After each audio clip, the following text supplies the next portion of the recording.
So we're back on again. We'll try this one more time. We're having some technical difficulties before.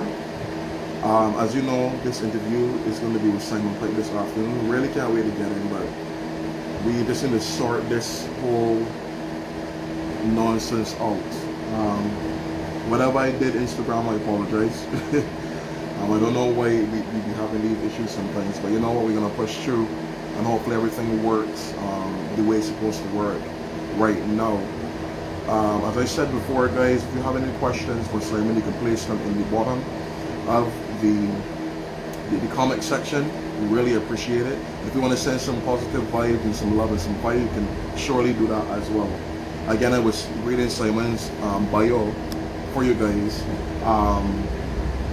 Green and DJ Simmons, who's actually in the chat right now.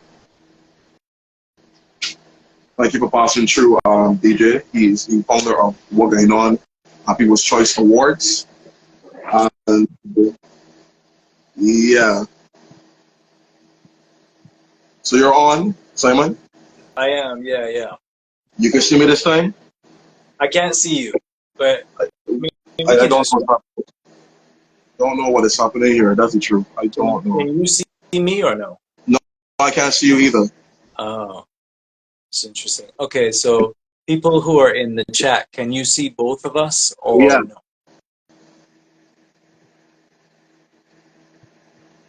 Can you see me and Simon, guys?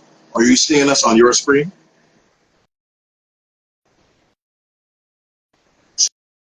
Send some messages in the chat. Yeah, somebody here saying I can see. Also, yeah, people saying that they can see both of us. Cool. That's cool. I can talk without seeing who I'm talking to. Yeah, so that's no problem. All right, guys. So once again, we are here with Simon Pike, who is on our show, and I'm very, very glad to have you here, Simon. Honestly, it is an honor to be able to speak to an artist of your caliber, an artist who I've grown up the years seeing doing amazing things. Before we get right into the interview, I just want to start with some, I call them rapid random questions. And the first question is, if you could only wear one color for the rest of your life, what would that color be? Black. I already do that. Black. Black. All right. What makes you the most angry? I don't know. You know, it takes quite a lot to anger me. I think maybe this is kind of a blanket term, but hypocrisy. It's okay. It's kind of wide, but yeah. Who would you pay the most money to see at a concert? Kurt Cobain or Bob Marley. Well, that means I guess that you're going to be at the theaters or for the new One Love movie coming out. I haven't seen it yet.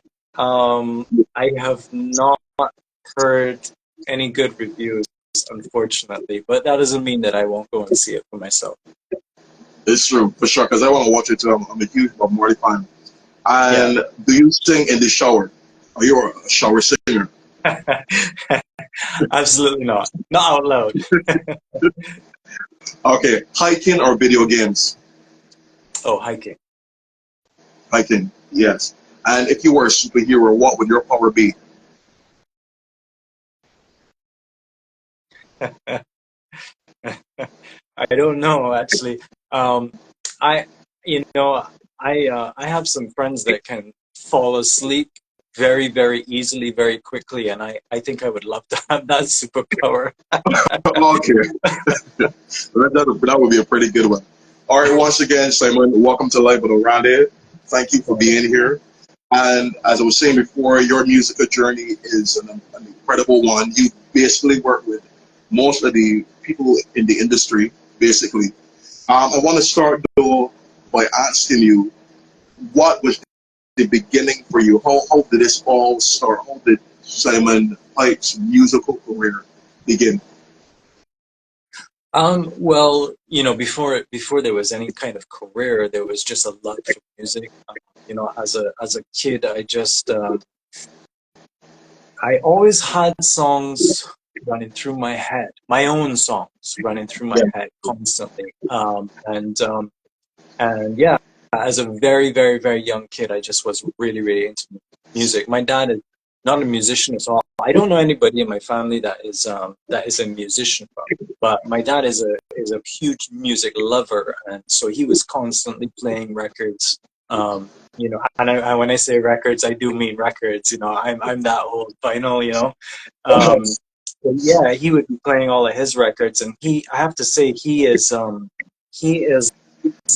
almost like a musician's musician. Like the kind of music that he listens to is it's not just straight pop stuff. He listens to quite like a wide variety of music. So Yeah. I grew up hearing all these different sounds, and I was always intrigued as to like how to make those sounds, and I always was very creative. So I was always writing songs from the time I was a little kid. Um, and then around the time I turned, I think 10 or 11, my parents both got involved with church, and Yeah. that became a regular thing for well, eventually for all of us as a family, and and that was really really kind of fantastic for me as a musician because churches. It turns out churches have instruments and they'll pretty much let you play them as long as you play in the worship Correct. team. Yeah. So, um, so yeah, I mean, I became very interested in it. I actually learned, I taught myself some guitar, and that was purely from watching Much Music and MTV. I would watch those. They used to have these MTV live performances, and it would be like acoustic performances by bands. So I would literally just sit there watching the TV. My parents got me this little, a little guitar, a starter guitar, and I would Yeah. sit down and I would watch the musicians playing, and I would look at where their fingers were, and I would just like try to figure out what chords they were playing, and so that's how I taught myself that way, and then I got involved with a youth group at there's a missionary base here called Youth with a Mission. I think it's Uh-huh. Plantation in St. Philip, and a really really kind lady there, Cynthia. She taught me how to play chords enough to play the worship songs that we were doing. So I ended up, learning from her, and then yeah, King's Kids, and then from there, I started leading worship at King's Kids. And then that led into me leading worship at other youth groups. And then I got into leading worship at churches, and because I was singing as well. So, um, Yeah. yeah, that was my start. But as I say, this was before it was a career of any kind. Like back then, I did used to play.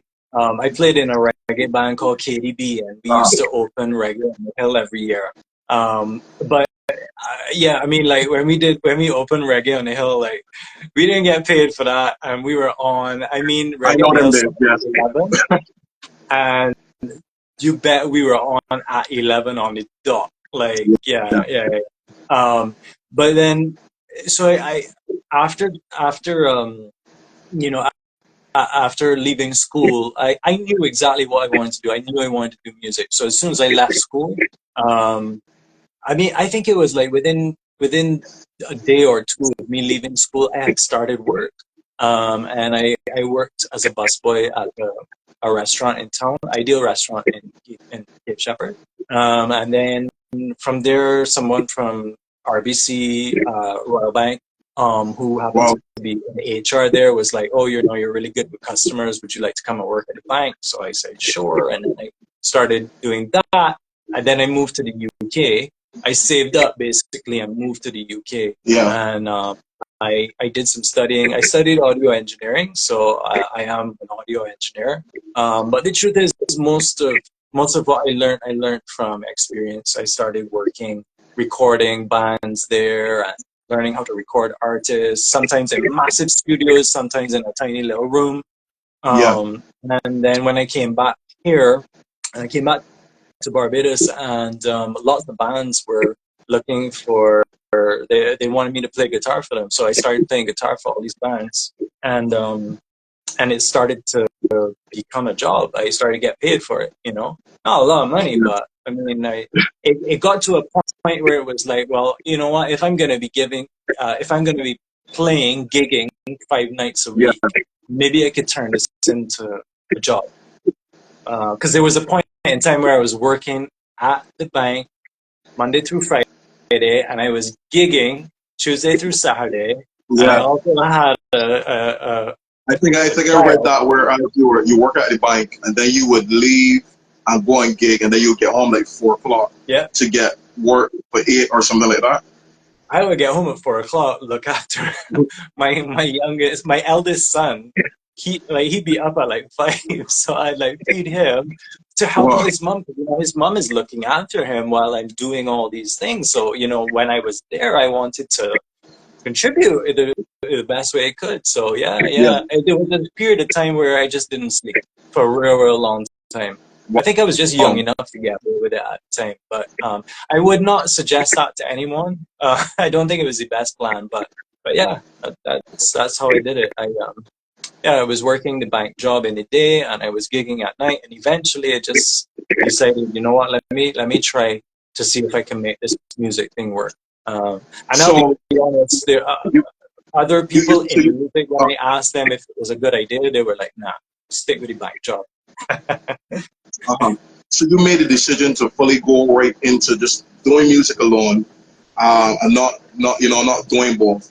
Was the financial state of that good for you? As in, because you're now just gigging, I guess, and that would be your only job at that point. Was it financially good for you in that period as you gig? No, no, no, it was terrible. But I'll be honest with you, the bank pays really, really badly too. So, so Oh, I figured I could as well do what I love and get paid badly for it. it's true. But of course, probably having it because my mind used to think that way, being able to work and then gig as well. At least again, two sets of money, and really and truly, it ain't all that it got out to be. That's true. Yeah. So, um, at that point in time, where where you're gigging and you're going all around, you're doing different reviews on the hotel circuit, right? Uh, More bars and clubs. Yeah. Okay. Okay. So would you say that at that time that you had, any rivals around that time where, like kind of like competing to make sure you get the job because of course you want the payment, you want to be a more known artist or whatever. Would you say that around that time there were a lot of other people working the same circuits as you? Yeah, there were other people working the same circuit, but to be honest with you, the reggae band that I was in um, was for a long time the only real solid reggae band in the island, Yeah. and so anything that was reggae related, we tended to work those jobs just because there wasn't really anybody else. Um, so yeah, I didn't find myself really fighting for gigs. Okay. Yeah. When would you say that your break came? When would you say that your break out where it was more you and not like being behind the scenes? When would you say that that break came? Um, un, Unwittingly, it happened where uh, someone had booked two songwriters from Canada to come to Barbados to work with an artist, and something happened that that artist was not available Uh-huh. to work. And I had all these songs, and the person was like, "Well, why don't you go and work with these two songwriters? Because otherwise, it's a wasted trip." So I went and I worked with them. Basically, we set up at Canefield Studios. We had 5 days, and we wrote. Um, I think we wrote probably about 7 or 8 songs, and we recorded all of them in those 5 days. And one of those songs ended up being in If Only These Walls. And um, I'll be honest with you, I did not really want to be a main artist. I really I have always enjoyed being behind the scenes and helping other people to realize their dreams. So I liked just being in the back playing guitar. But I did like writing songs, so I wrote these songs, and I wrote "If Only These Walls" with these guys from Canada, and Yeah. I did not think that it was gonna do anything. Like I just figured we'd put it out, and maybe some a few people might like it. But yeah, we put it out, and I think it was like the next day, Lil Rick was on air, and somebody called me and was like, "Yo, you gotta tune into the radio. Lil Rick is pulling up your song," and he played that song, I don't know, 40 times in a row. Wow. And I did not know him at this point in time, so it wasn't a case of like, oh, we're friends, so he can run my Right. tune. It was like, yeah, and I think that that really set the tone. So after that, all the DJs kind of caught on, and everybody started playing it, and it became, I guess, what you would call like a local hit. Yeah. Mm. That is pretty cool. And I actually wanted to talk about, that was going to be one of my questions. Speaking about, the writing process of that song, because I want to go a little more deeper into that. If only these walls. We're going to talk about a little more. I want to know how hard was it for you to make that push over to London, because that's where you went to do the engineering, right? Yeah, yeah. Yeah. How hard was that for you? Um, I knew that it's what I wanted to do. Well, it was kind of what I wanted to do. So the thing is, I'm a Bajan, and Bajan parents are not sending you. They're not gonna agree for you to go and study music. They're gonna be like, that's not a job. So you gotta figure out what is you gonna do. So what I did was, well, first of all, they were very clear, like we can't afford to pay for you to go to college or university or anything like that. So you got to figure that out, which is why I started work immediately, straight out of school. And then so what I did was I kind of convinced them by saying, well, you know what, I'm studying audio engineering. It's not music, so I'll be able to work in a studio. So I guess they were like, okay, well that might be a job then. You could, yeah, Yeah. sure, you could do it. Um, I would say the culture shock was, they took me a while to adjust. And and by the time I really adjusted, I ended up coming back. So yeah, I, Yeah. I, I did not plan on coming back, if I'm honest. But my financial situation there changed very abruptly because I was working with like an indie record label on the side, just doing little recordings for indie artists. But my main job, I was working in a warehouse, just labor work. And the company that owned the warehouse went bankrupt. And so literally one day the I don't know, the like auditors or whatever you call them, they came in and they were like, yeah, y'all don't have jobs anymore. So I took that opportunity. I thought, well, why don't I just go back to Barbados, say hi to the family and everything, and then head back off to the UK. But life happened. Yeah. What would you say that other musicians that were at that time probably bigger than you, bigger artists, when would you say that they started to like notice you and take you serious as an artist? Because when I check through everything, we see that you really have worked with everybody, most of the people here, and then you also work with people beyond these shores. So what kind of like opened that door for people to see you more and start like coming to you for work? 'Cause I myself want to come to you because I'm looking for a producer for my EP, and I was listening to there's a song that because I was watching your episode on another page, Mhm. and there's a song that was playing behind, and I was just hearing some stuff, and I cannot play this song, and the words is kind of like "Somebody Get Me Out." Oh, Uh, yeah, that song is called Loaded Gun. Lord again. All right. Hmm. I would like to do a cover to that song. Okay. So let them know. Yeah, Lord again.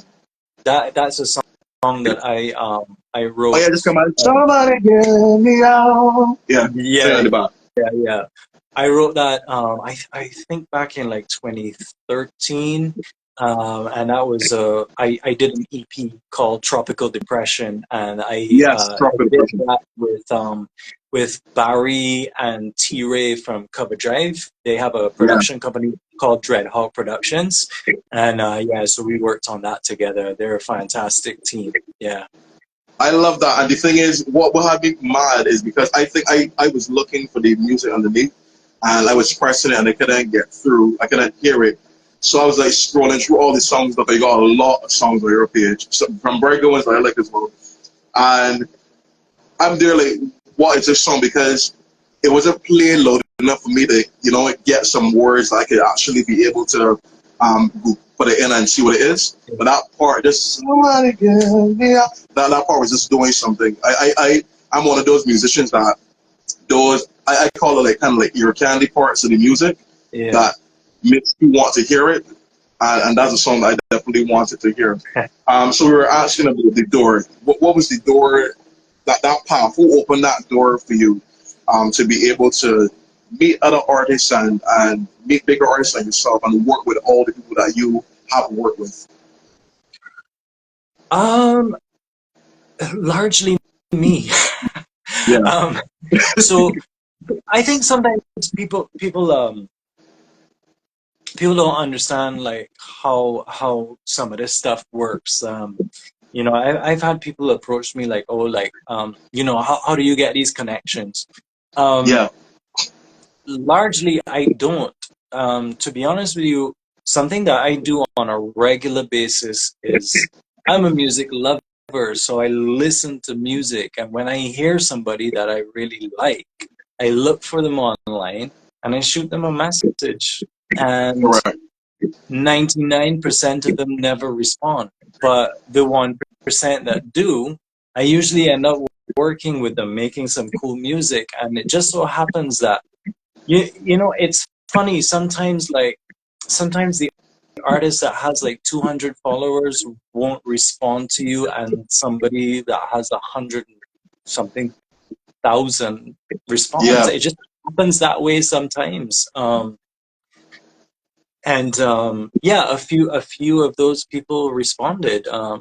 Tanya Stevens being one of yeah, the, I would say, working with her, meeting her was definitely a huge breakthrough for me. yes, Um, uh, in, but it goes beyond music because Tanya and I have become really good friends, and I love how our interaction went because I reached out to her on Instagram. I sent her a message. I thought there's no way she's going to see this, but you miss all the shots you don't take, right? So I sent her a message and I just said, look, I'm a big fan of your music. I've loved your music since I was a kid. And, you know, I'm a producer and a songwriter from Barbados. I don't know if you'd ever be interested in working with somebody like myself, but if you would, shoot me a message. And she responded to me like not immediately at all, maybe like 2, 3 weeks later. And I love her response. She said, if you send me music and it sounds really bad, I'm gonna tell you. Can you handle that? So So I said, well, I think so, yeah. And she said, okay, well, here's my email address. Send me some music. So I said, okay, sure, I will.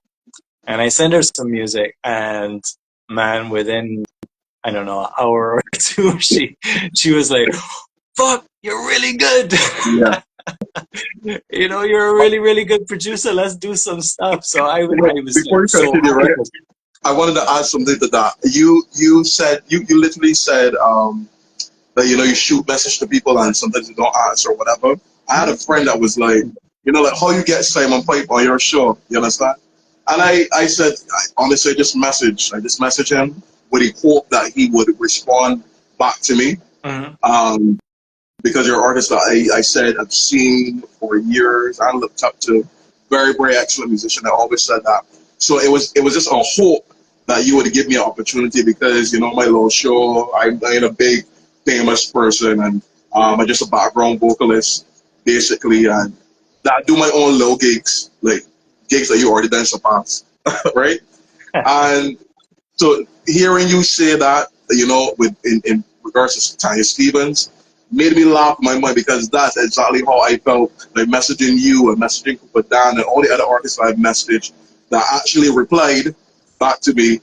And it's funny, but it makes me so respect people like you more because, of course, this for me, the reason I wanted to interview you is because I want to hear that journey, I want to hear that story. And I know many people would take so much from the things that you have gone through and learn from them. So that's why. Sorry, so I interrupted you talking about Tanya Stevens. So let's get back to that. Sorry. No, that's fine. I think I should make something clear. I do not only reach out to people that I think are uh, have clout.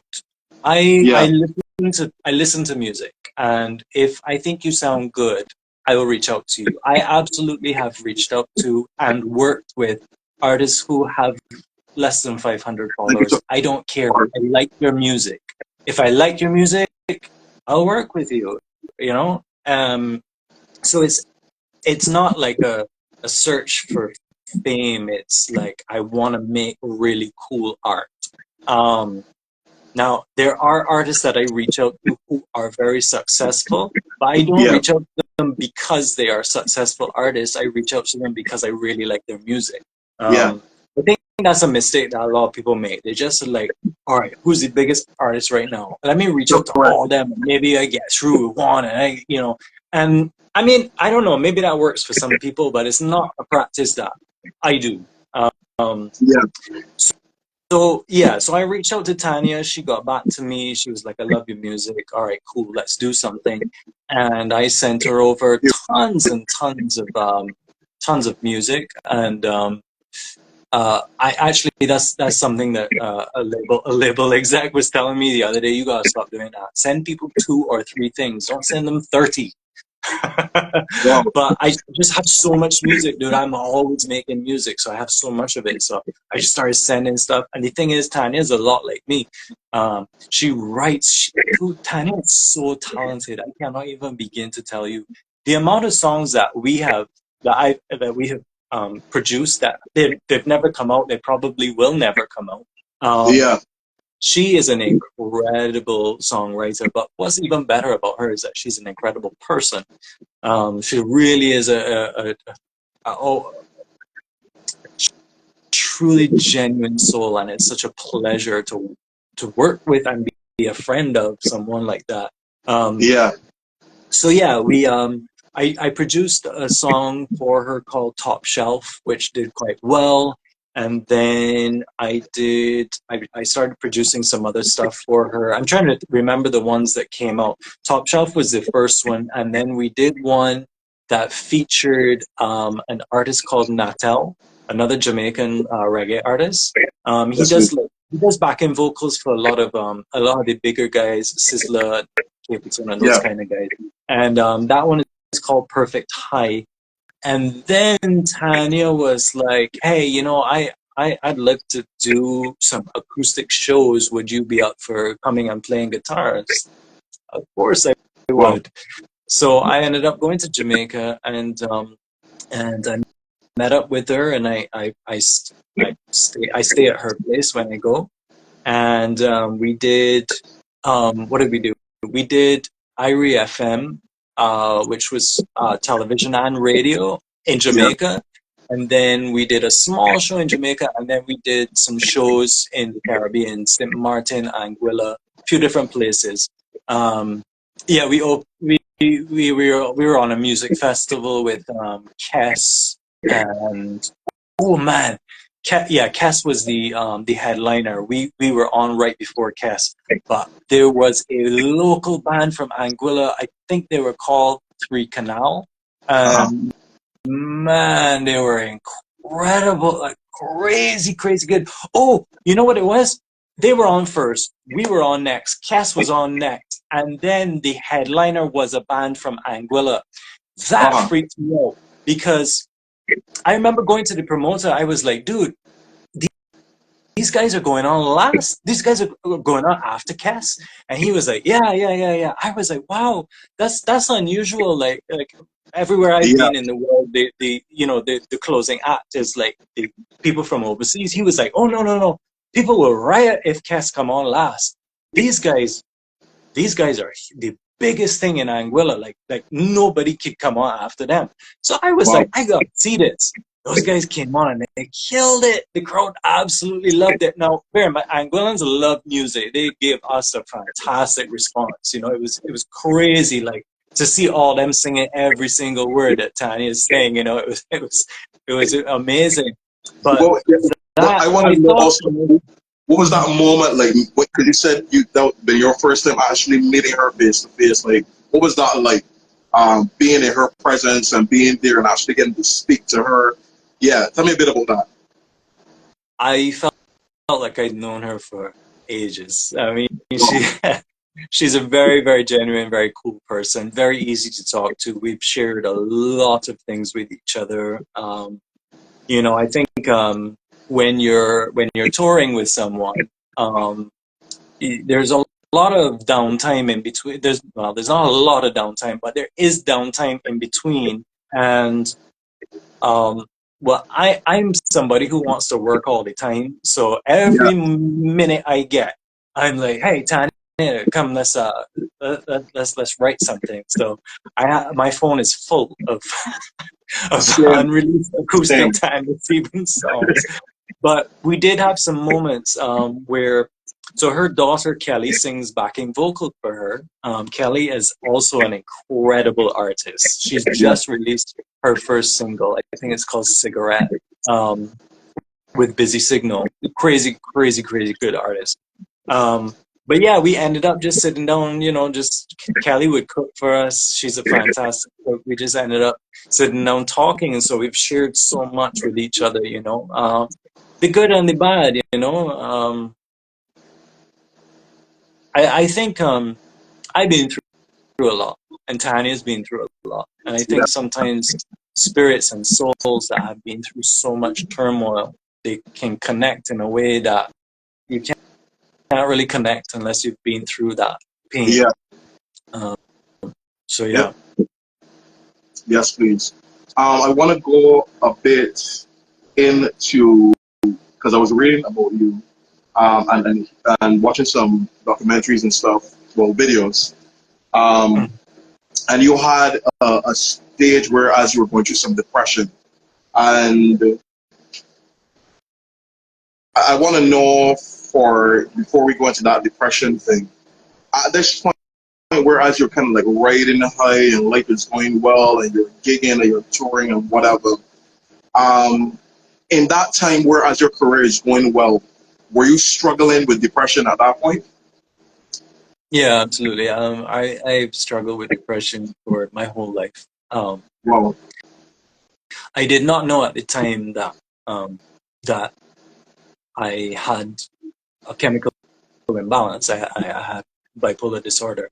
Um, yeah, but I was not aware of that at the time. Um, so yeah, when I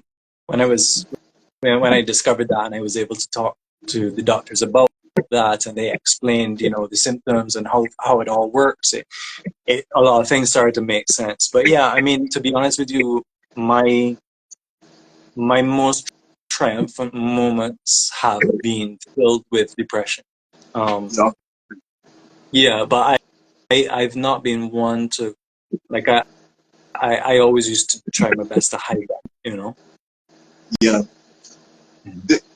Did you speak to like you're doing all these things, meeting all these amazing people, working with them, and you're struggling with depression, and you're not speaking to any of them about what you're going through. You're kind of like keeping it to yourself, or was there anybody around you that knew that you were dealing kind of with sadness and depression and that feeling? No, no, no, so I'm definitely somebody who struggled with isolating. Um, so, you know, and that largely, or at least was partially led to my drug use, Yeah. because I wasn't talking to anyone about what was going on. And you know, once in a while I would test the waters. I would say to somebody, you know, you ever feel like something, and they would usually be like, no, I've never felt like that. And then I'd be like, okay, okay. So then I wouldn't say anything more. And so I would isolate a lot. I would spend a lot of time. You know, it fueled a lot of art. I did do a lot of writing and recording in that state, but I also ended up doing a lot of um, a lot of very self-destructive stuff. Yeah. You know, partially self-harm, and then drug use, and well, Well, funny enough, if when I was it was watching the drug video, use, it wouldn't be so sorry, go bad, ahead. but abuse, yeah. I mean, Yeah. I was really, yeah. There was a point in time where I was using a lot of drugs and alcohol. Yeah. When I was watching another video, you said that after your first drink, you would prefer like to get your stuff and go back home. Me as a former drug offender, drug abuser myself, um, when I really did um, the heavier drugs, powder, I found myself wanting to go home and do these drugs by myself. I don't know what it was. While everybody else would go out and want to party and want to use the drugs to party, I would prefer to go home and be in my own little circle and, you know, do my thing and then get creative. Because most of the time when I got high, it made me very creative.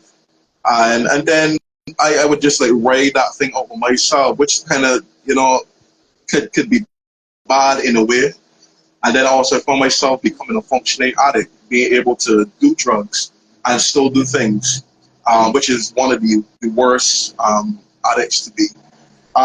In your walk in the journey of drugs, when all that stuff was going on, was there any times where you would be doing it and literally thinking to yourself, you know what, I need to stop this, I need to get over this? How hard was that struggle to pull from the drug usage? Yeah. Okay. So for a very, very long time, I was an extremely functional addict. And I think that may have been more detrimental to me than if I had just fallen apart, because Yeah, I have spoken to people who knew me well and who came to work with me on a regular basis. And when I would tell them, oh, you know, I have a drug problem and I'm getting help, often people would say to me, really? I had no idea. And, yeah, you know, I was very good at hiding it. And I think at the end of the day, at one point I was good at hiding it. I think at the end of yeah, the day, when somebody comes to you and, you know, so for example, I'm doing music work, but I'm also doing corporate work as well. I'm doing radio adverts, jingles, all yeah, kinds of different things. At the end of the day, if you deliver the jingle and it sounds incredible, or you deliver the ad and the voiceover is perfect and the mix is fantastic, they don't care how you got it done once you got it done. You know, yeah. you were tasked with a job and you deliver. Sure. So most people aren't like, I wonder how that guy is feeling. They're just like, we sent him a job and he did the job, so Yeah, everything must be fine. You know, they don't, you know, they're not yeah. bothered. Nobody's sitting down in a corporate office going, I wonder if he's okay. They're just like, he did the job. I know, So, right? yeah, he must be fine. So, yeah, lots of people I've spoken to that you know, that knew me during that period, and I've said to them, oh yeah, you know, I have a drug problem, and you know, you know, I'm getting help for it. They were often like, had no idea, dude. I never knew. Um, Yeah, but I would say there's kind of, my use happened in two periods. So there was a long period of time where I was uh, I was only drinking and smoking weed. Yeah. And at that time, I was abusing prescription medication, but I actually wasn't aware that I was abusing it at that time. It had Yeah. been prescribed to me, and I assumed that if I was taking medication, it's fine. That was Yeah. a mistake. So it got to a point where I was not doing well. Everybody else was not bothered about me. But in my head, I had become part of my bipolar disorder. I have suicidal ideations on a regular basis. So they Yep. started to be, these suicidal ideations were very intense and happening on a regular basis. I eventually ended up going to a doctor, and this is too long a story to tell, but basically, that person introduced me. Well, they helped me to understand the bipolar disorder, and they introduced me to 12-step fellowships, Yeah. and I started attending. I started attending 12-step meetings, and through that, I was able to stop all of my drug use. What I relapsed eventually, and I think there are multiple reasons for that, and I couldn't really pin it to just one thing. But I think part of the relapse was that I was prescribed medication that was Yeah. addictive, that I wasn't aware I was addicted to. But what I would say is that in that second period of my drug use, it was very different, because now I started using hard drugs. So the yeah, that can be a very, very different story. And they were absolutely every single day. This is actually a good description of addiction. Every day I would wake up and I would go, man, I gotta stop. Like, I can't do that again. I can't do what Yeah. I did yesterday today. I'm not okay. And I know it well. somehow, by the end of the day, I would be back on drugs. I would be using again, and it would just happen over and over and over and over again You, you know until, what's funny? What I would say is that me as a person who struggled with it as well, and I still do have some struggles at points. Not I use, but I mean the thoughts Mm, of wanting to, remembering some of the fights I had and whatever, and how I used to live at that point. And just like you, I started with the weed.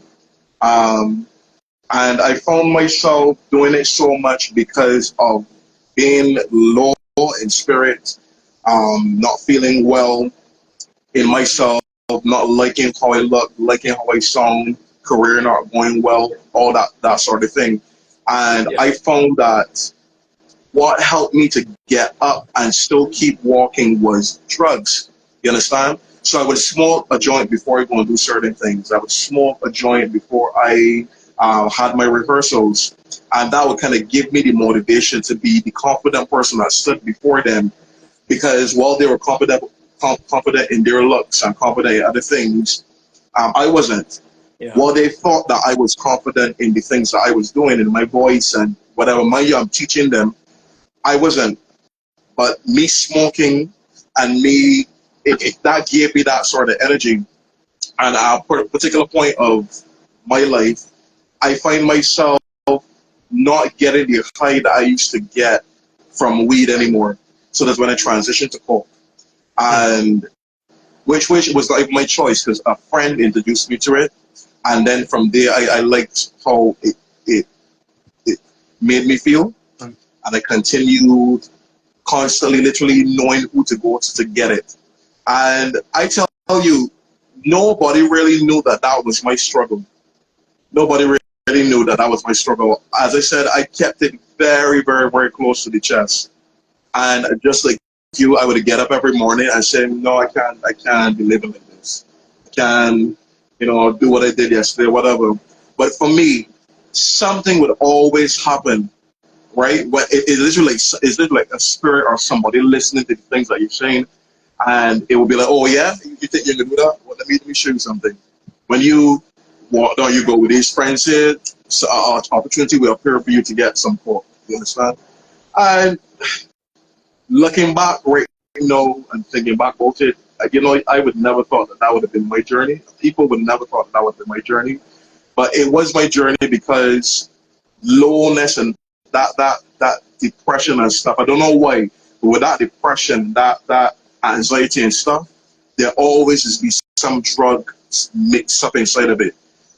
You were talking about prescription drugs as well. I had an issue with that as well. When I couldn't get coke, I remember there was a period of time where you couldn't get cocaine, and I literally would take paracetamols and be down in them there. Yeah. So all in the effort to feel better. So really and truly, hearing you speak and hearing you say some of the things that you said, I am just like, wow. I know exactly what it is to be in that situation. Yeah. In regards to that, being like a functioning addict and nobody really, knowing what's going on with you and whatever. You said you relapsed a second time. What caused that relapse that second time? Um, there were a lot of reasons for it. Yeah, I couldn't really pin it to one thing. It's interesting because it coincided with me performing in Hollywood with Shaggy. Yeah. I looked like I was doing so well. Yeah.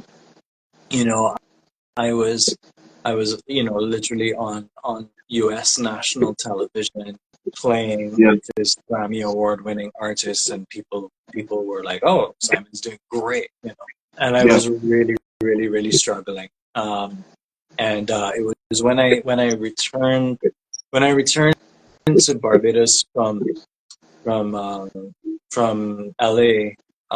I immediately got booked to do a job in Jamaica, and I ended up relapsing there.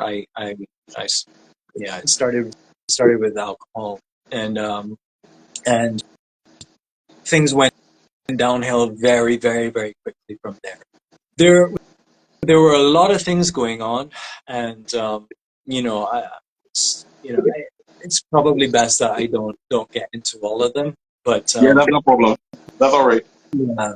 yeah, what I can say is that there were multiple factors involved, and the truth is that now that I've been in recovery for a little while, I'm only now really starting to understand myself, Yeah.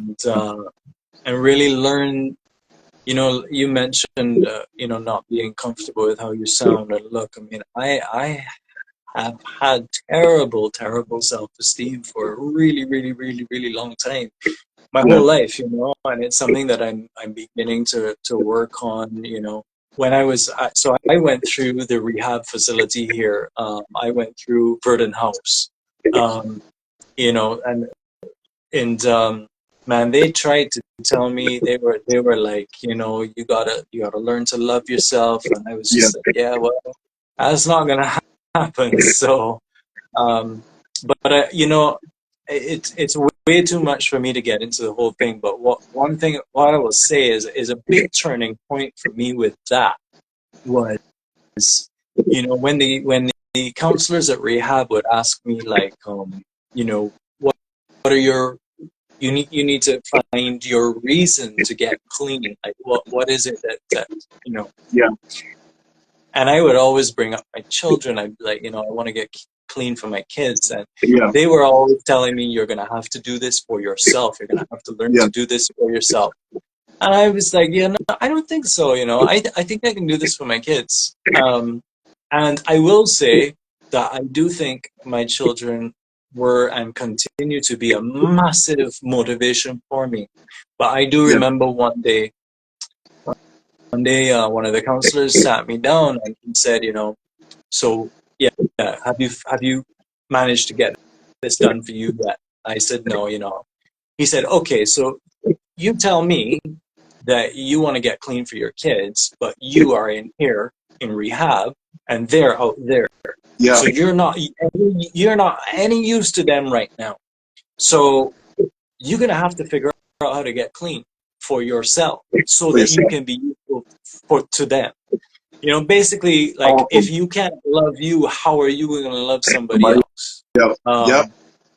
And it forced me into a position where had to I had to at least begin that process, you know. Yeah. And I Yep. have, and it's not been easy. It's been very difficult. It continues to be difficult, It but does. it's Yes. you know it's something that I do every single day, one day at a time, and you know, hopefully, hopefully I can Yeah. keep getting it done. Yeah. One of my issues was always like, going. One of my issues now going out. I'm feeling like if I had to, because I really didn't have an issue with alcohol, but I was also trying to pull that back a little bit as well, because I find that when you stop one addiction, it is very, very easy to jump right into another one. And I didn't want alcohol to start becoming, the other outlet for me. So I distanced myself from that one time. I really and truly was grateful that I didn't have to go to rehab for my sobriety journey. But of course, mine was more like kind of like on the brink of an overdose because of the strain of coke that I was using. And then that is what made the turning point for me. That is what, and that kind of started giving that. Now I kind of have anxiety because in that moment when I was having the overdose and it was feeling my body was shutting down and all kind of thing, and I was feeling my parts feeling, my hands feeling funny. I remember that for a long period of time I could not drink and smoke and do anything just because every time I did it, it brought on that feeling again, which kind of to me was a good thing in a way because it stopped me from going back to that. But I mean, thinking back about it now, I sometimes feel like I wish I could have made different decisions or whatever with my life. But I would say this: we go through to come true. And I think that your testimony is very, very powerful. Your journey now in sobriety, um, what is some things that you do, to keep yourself, to not think about it, to not, what are some things that you do in your sobriety just to help you keep walking the path that you decided to take? Um, I have a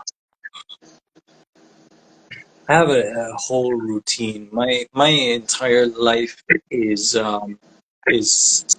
centered around staying clean, and the reason for that is that if I'm not clean, I really can't do.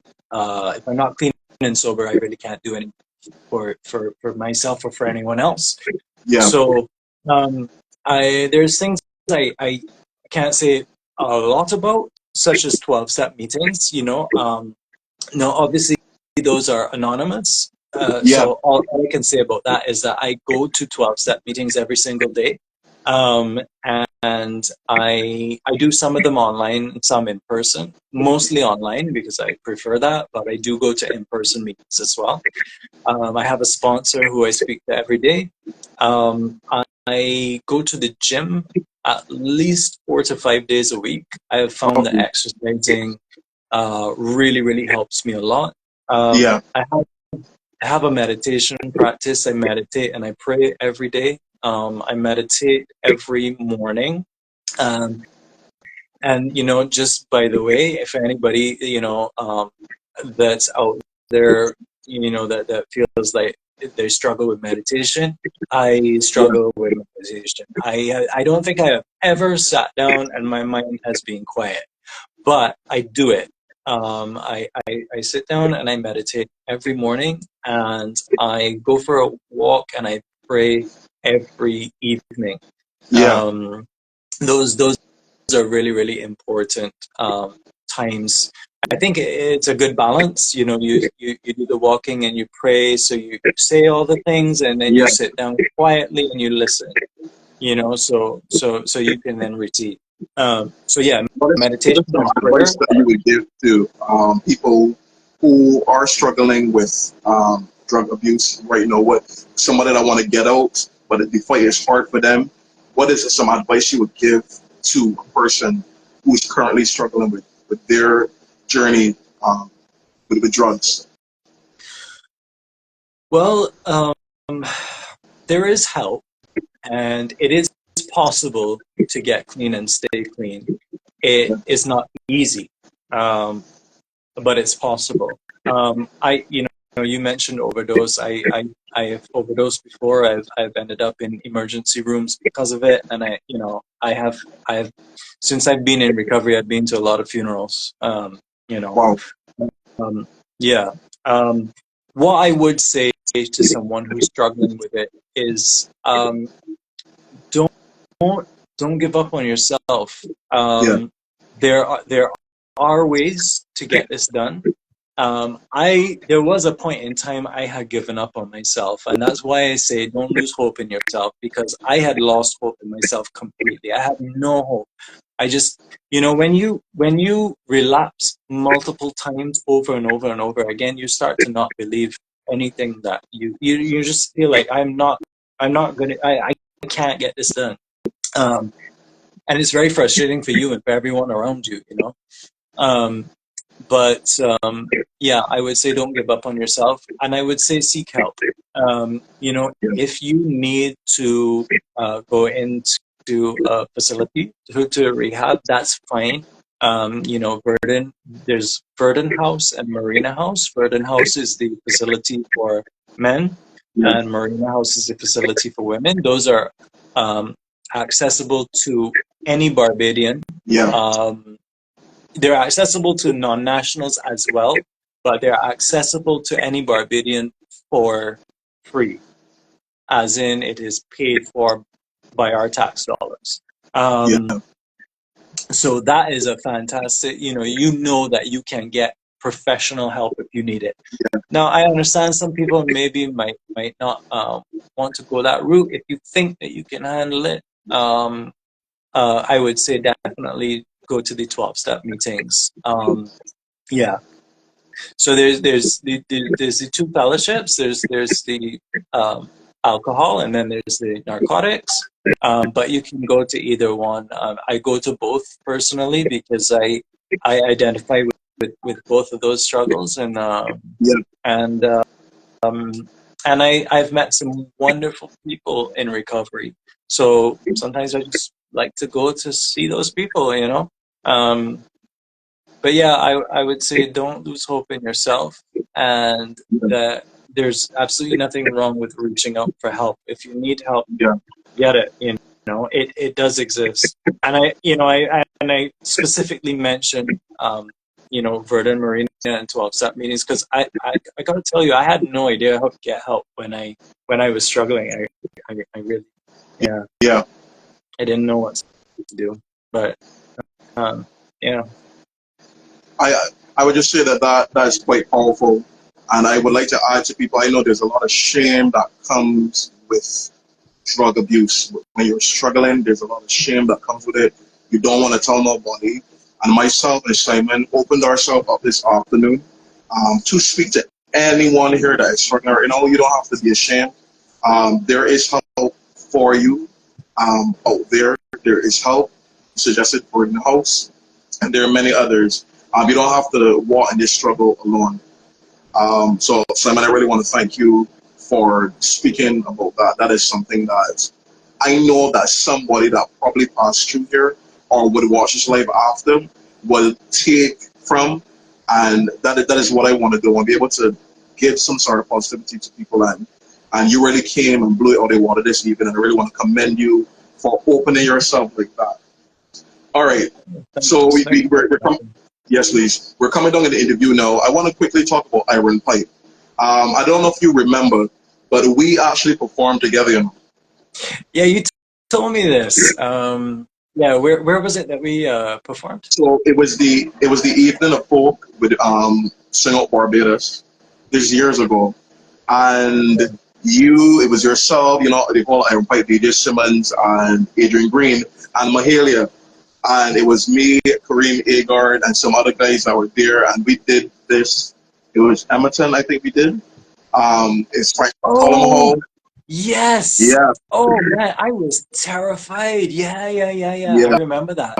Remember that. yeah. Yes. Yeah, Yeah, and right, right. I actually have a picture. I don't think the picture is actually still on my Instagram.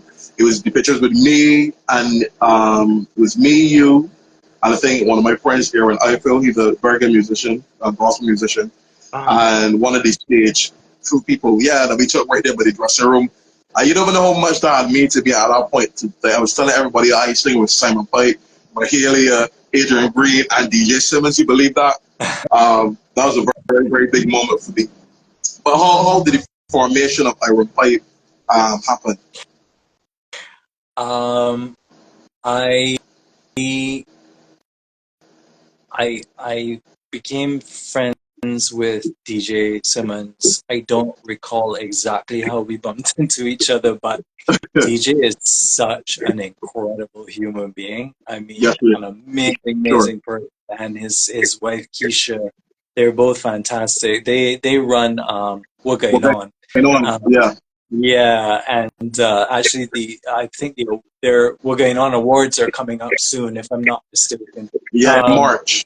I think it's in the March. two of them, I can't say anything bad about those guys. I love DJ and Keisha, and Yep.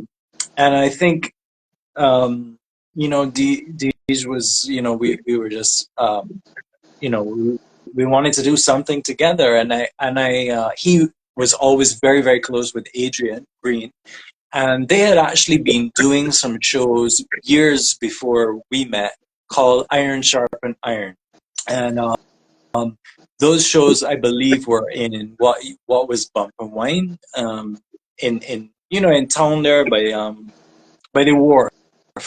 Uh-huh. Um, and so he was like, "Man, maybe we could do something with Adrian." And I was like, "Wow, yeah, sure." I mean, Adrian, I have so much respect for Adrian, you know, and I I think a big part of it happened in that we started sitting down and having conversations, and I really, really, really value um, their like their way of thinking about the world. It exposed me to so many different ways of thinking about the world. Yeah. Um, you know, Adrian being quite active in like the Pan African movement, and Yeah. um, you know, being extremely Afrocentric, and so then that was, you know, gave me a whole new perspective on world and life and just Yeah. everything. So, Yeah.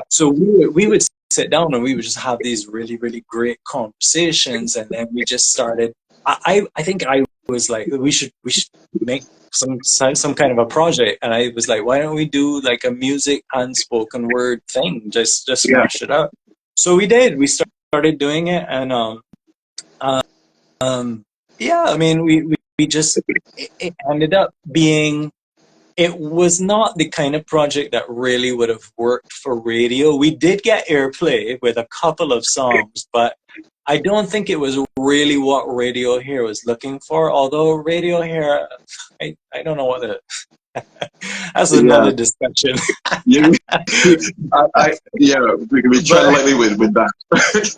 but basically, look, if you're doing something very artistic, just do your thing. Don't worry about anybody else. And that's what we were doing. And then Yeah. I think the thing is that it was so unique and interesting what we were doing, that it fit right in with some of the events like the crop over reading, Yeah. and like the folk show. Like, it was just something really really unique and different and interesting, Sure. yeah, and it worked. So yeah, I'm glad that we got to do it, and I have been thinking recently I would really like to link up with those guys again. Yeah.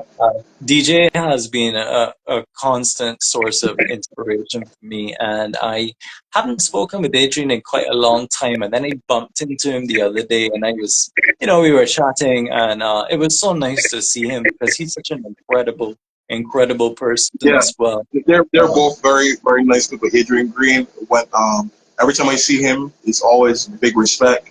He never forgot me from that time actually, because we had done some. We've been in the midst of people. We've been in a gigging area. I was doing some gig, and he was also there doing the gig, and he was just hey, what's going on? Very respectful. And DJ Simmons is another one who never forgot me either. And I Yeah, remember just last year for the last going on the Warriors, I think they had two sections. One was a particular night, the other one, and I was like kind of like hosting that one. So mm, I give big respect to these guys who are literally trailblazers in the industry, yeah, especially the work going on. Choice Awards and all that it stands for is really a huge achievement, and it's something that we needed. And he also really gives avenues for people to give some insight. You know, what should we do this year? What would you like to see? Who would you like to see? And I think that that is incredible. So big respects to Adrian Green and DJ Simmons for your incredible work and the incredible people that you are. I want to talk a bit, Simon, about your creative process because I was looking through your songs and just hearing some stuff that you were doing, and you just got away, and some of the things that you create are just I was kind of mind blown. What is your creative process like? Are you a person that just let things come to you, or you literally just sit and just start creating? What's your process like? it varies. I can tell you I'm working on an album right now, and Yes. so I was looking through my phone because what I do is ideas hit me all the time, and I record them. What I usually do is if I'm here, if I'm somewhere that I have my guitar, I will just sit down really quickly, figure out what the chords are, and I'll record a demo of it.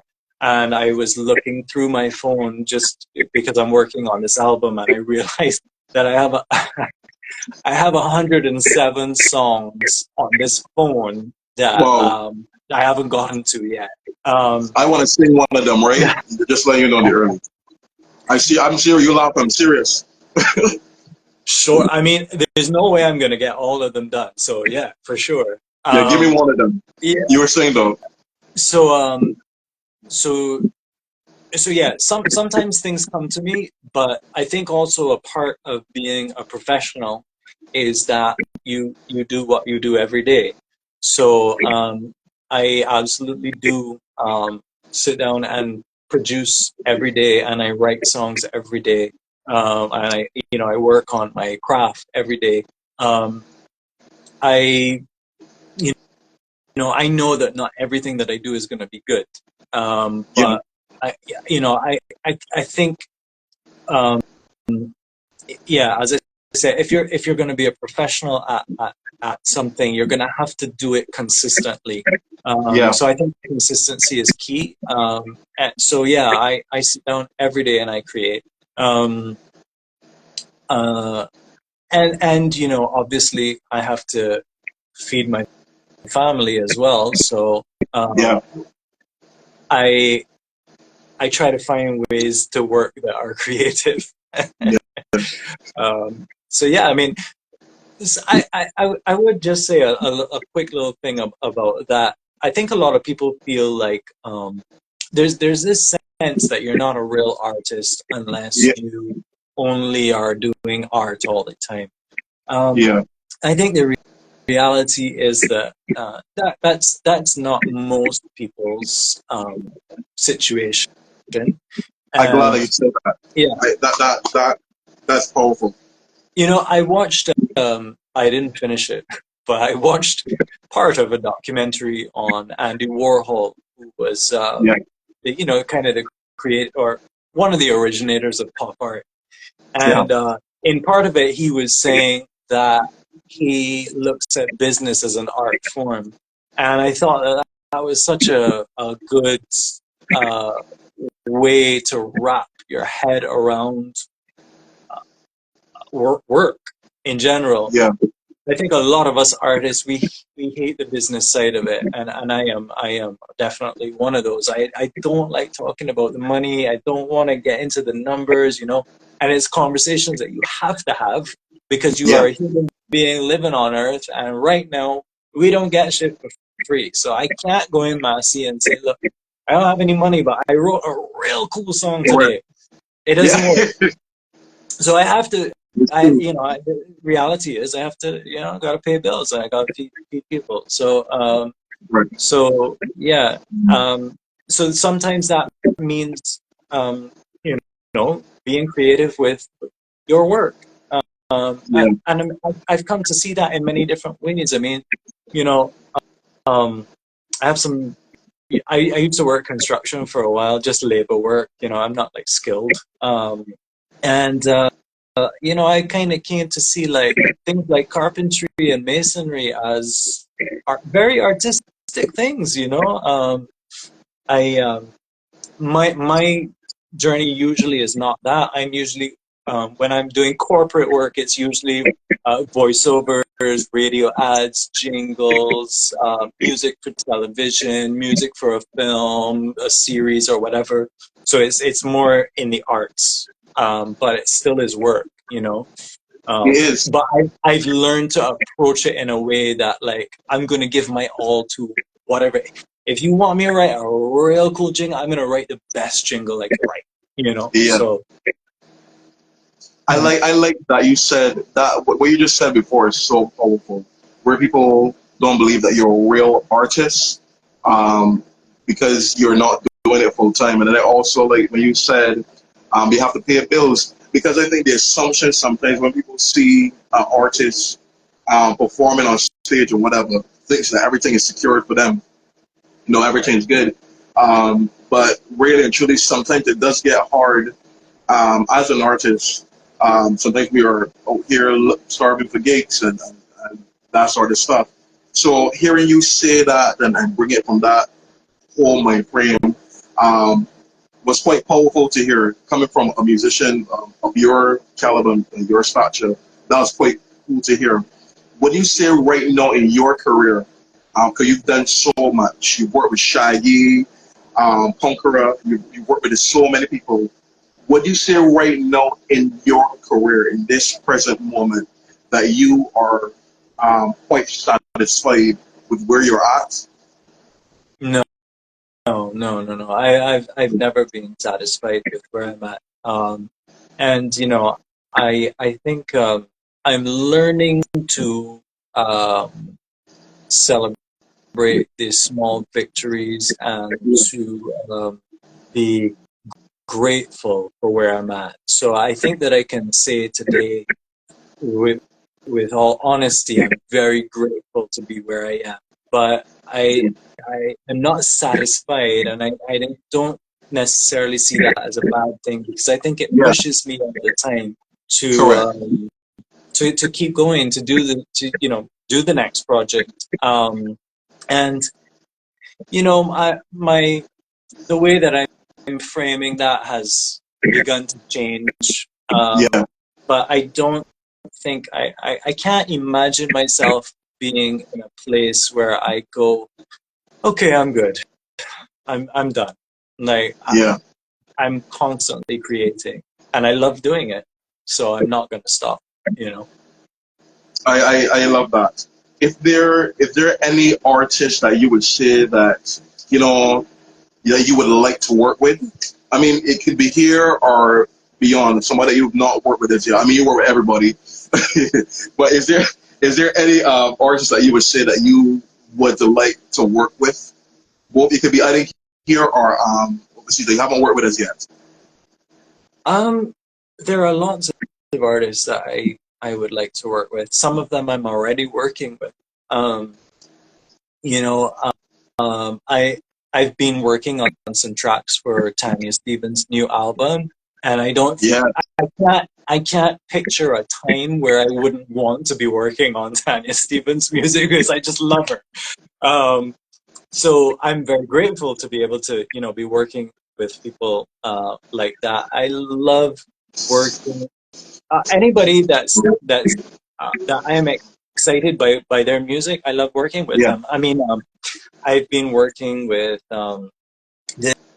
this chick Zella. She's from somewhere in the States. I love her music. It's so cool. It's very, very. I don't know. It's kind of like goth punk kind of stuff. I just love it. Yeah. It's So, and then I mean, the list of people that I've worked with here, you would have seen is quite. I've worked with Plastic Bag, Edwin Yearwood, Lead Pipe and Satis, Hot Because, yeah, funny Vibes, enough, because Guilty. I was looking at his song, because I heard that song ever since Tanda, which is led by my Sardis, Yeah, I and I produced. didn't even know you were. Huh? Yeah, I produced that one. Actually, it was a Yeah. rhythm, and yeah, it was called a One Good Thing rhythm, and Edwin Yearwood was on that as well. I'm trying to think all the people that were on it, but yeah, I mean, Yeah. I ended up producing for lots and lots of Barbadian artists, You're and I've gonna always you're gonna be loved producing to for work me with as them. well. Yeah. Soon. Hmm? I hope I can afford you. Well, yeah, I mean, it ended up it ended up with me working. So I work quite a lot with hardware, and then through working with him, I ended up working on projects for Problem Child and Patrice Roberts and Sherwin Wow. Winchester, Terry Lyons, and so some of the Trinidadian artists as well. Um, I mean, honestly, I'm excited to work on everyone's music, and there are so many people that I want to work with. There are Yeah. people now that I see Brutal Crankstar has joined. There are people out there Photo that I pranks, have story songs with pranks, people. that need to come out. Yeah. Yeah, no, It's good to that's have that's brutal actually something passing else. through. And another person I've seen doing very, very good as well. Actually, today saw your video with him where he was like strumming in the back and then he was like singing a song over it. I thought that was Yeah. pretty cool. Yeah. So there's lots of people that I have worked with that we have recorded things that haven't been released yet. Uh-huh. Oh, listen, before I go any further, guys, I really appreciate all the comments that I'm seeing. I don't want y'all to Yeah, think that I am not yeah. noticing. Everybody giving some good Very, very positive kind. vibes. Very I think we had kind. so far Barbados there. Yeah. Brutal. Yeah. I think that's so far Barbados. I don't. I'll check them out after. They were sending some people was just sending some good. So we should do this once a week. That's pretty cool. Um, yeah, people were sending some good things for. Yes, please. But they're So still yeah, here.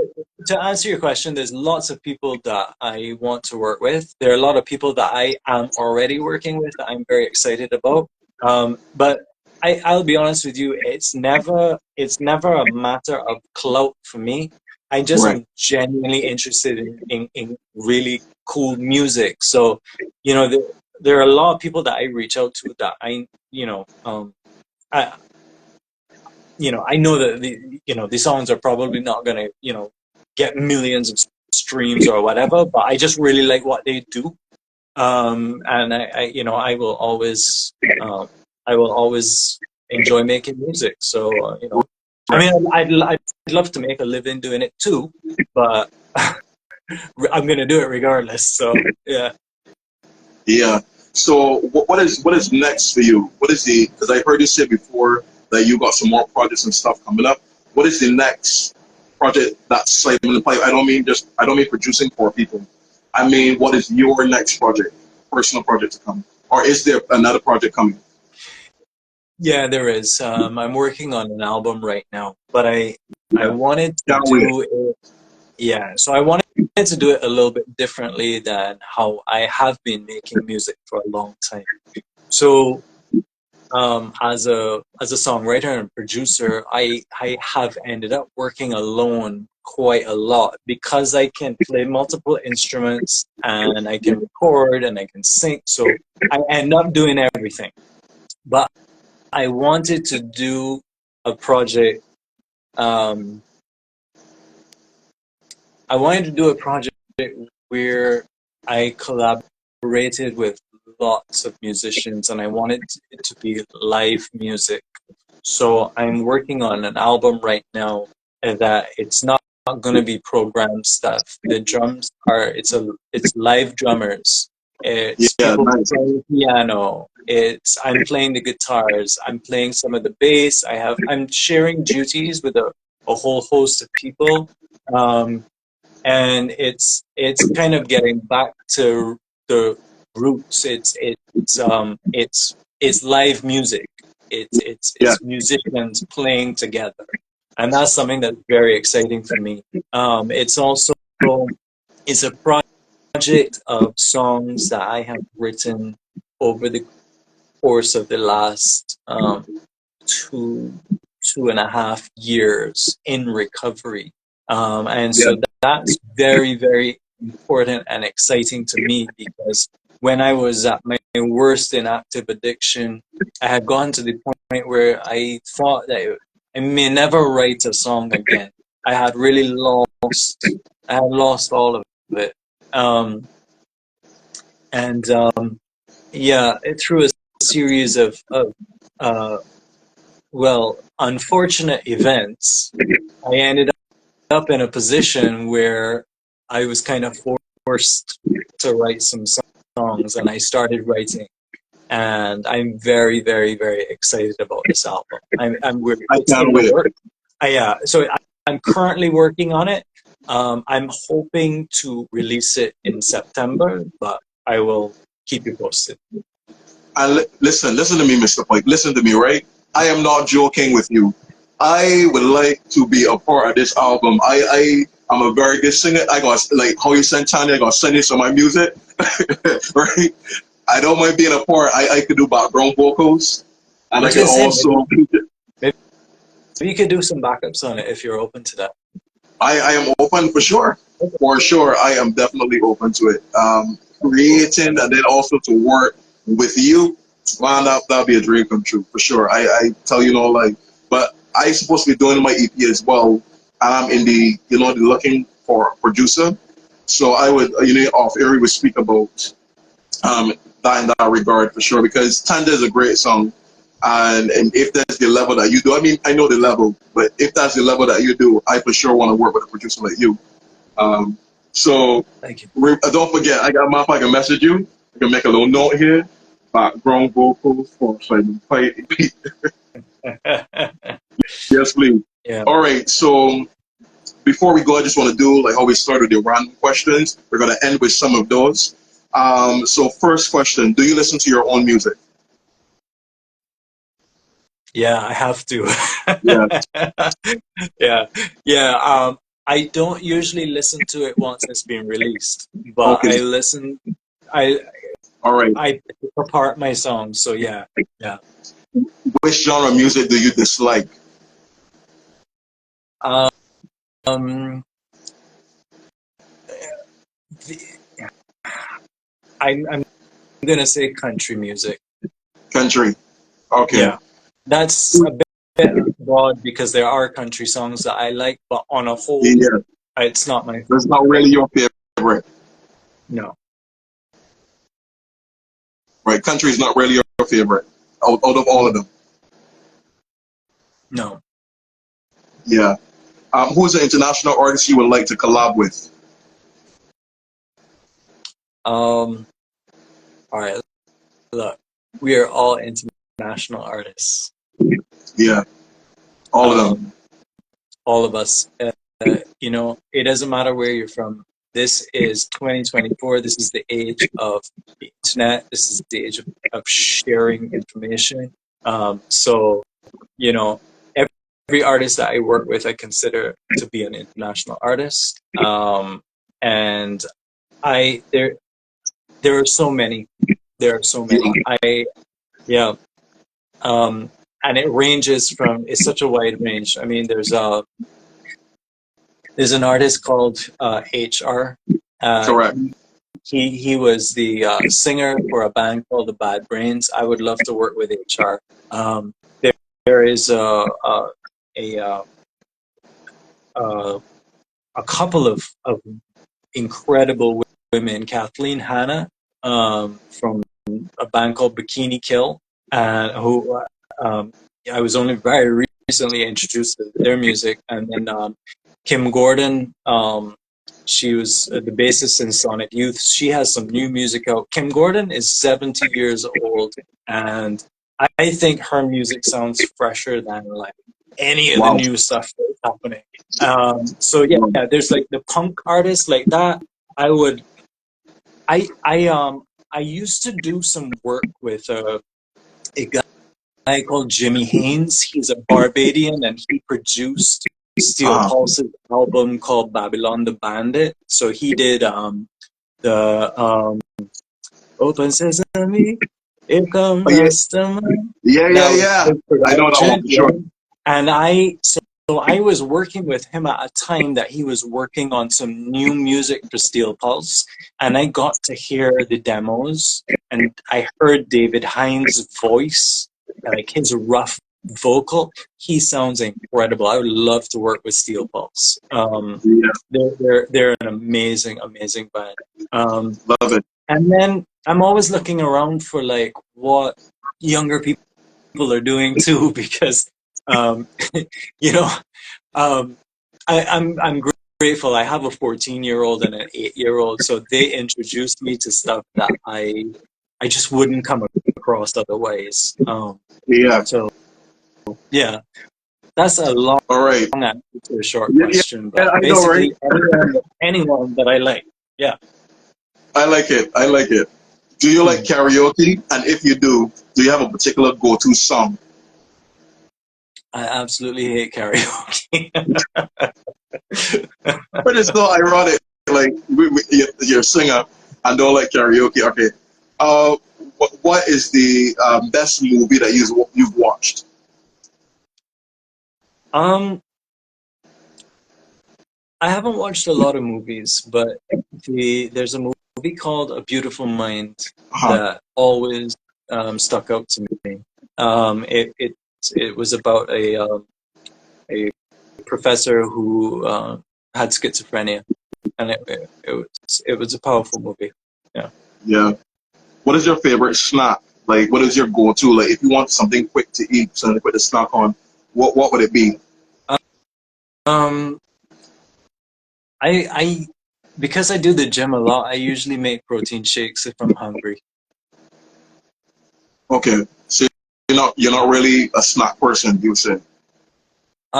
You know what? I try to just like stick to the meals because snacking is expensive, man. Have you gone to the supermarket in Barbados? A pack of nuts is a lot of money, and Yeah, I can't be eating multiples of them a day. So yeah.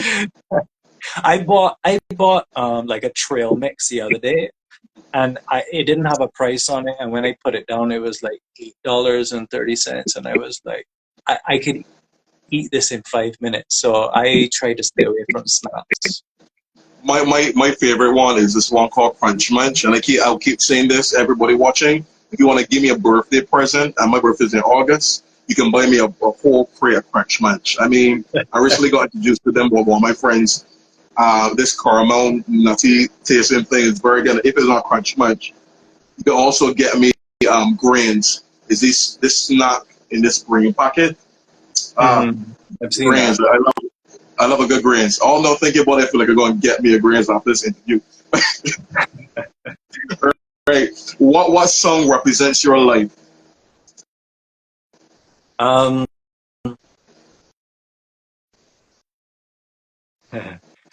one that I'm working on right now, and it's called Guardian Angel. Guardian Angel. It hasn't Yeah. come out yet, but yeah, yeah, it will soon. If you had to switch careers with any artist, would it be? Um, hmm,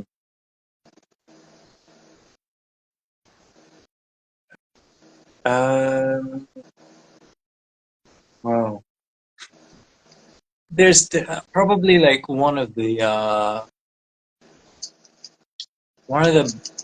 bands like maybe like Slayer or Lamb of God, or I listen to quite a lot of heavy metal, I think I would say one of those guys because they have always made music that they really like making, and they've Yeah, been very successful doing it, and they make a good living doing it.